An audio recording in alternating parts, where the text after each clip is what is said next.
When he did get home, it was a strain. Like, I sort of think he was always on edge. He actually started cross-stitching because he couldn't regulate, he couldn't calm himself down. And so for days at a time, he would just sit and stitch and stitch and stitch. He wouldn't even eat. If, you know, if the army had put a few more people in place just to be buddies or help that liaised with families and friends and work, I think Nathan probably would still be here. So I'm now left alone, raising Nathan's children of 3 and 1. So my daughter's 1 and I don't think she realises anything that's going on. My 3-year-old son is a little bit heartbroken, but he thinks Daddy's on the moon.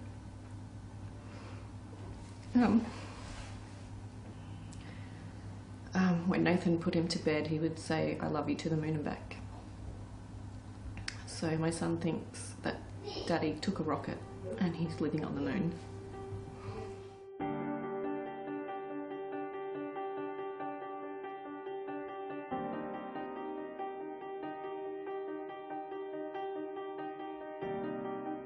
Yeah, Daniel made it clear pretty early on that it wasn't for him and he wanted to come home.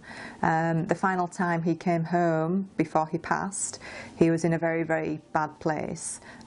So we tried contacting numerous agencies. I also tried contacting the ADF central office and his base when he left to try and get him home as quickly as possible.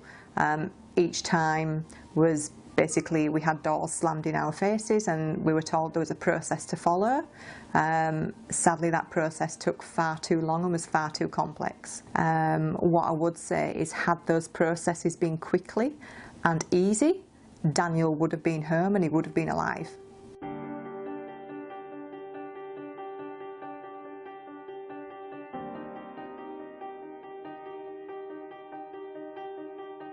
The soldiers who come back aren't getting enough. They go through hell and they come back and they don't get looked after. They're not getting enough support that they need. Well, the government and the Defence Force need to step up and look after them.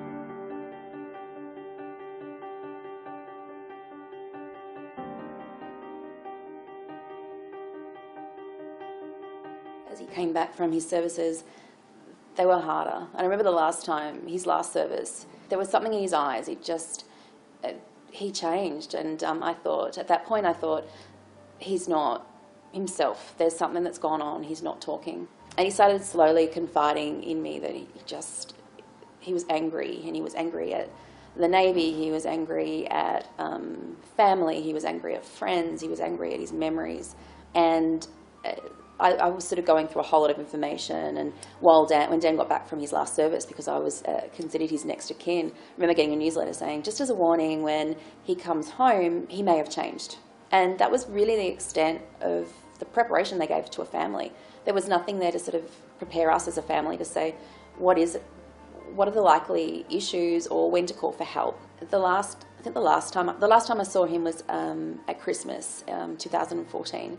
And he came with his son to my home, and I remember him sitting on the couch and he was watching everything happen, but he wasn't engaging at all.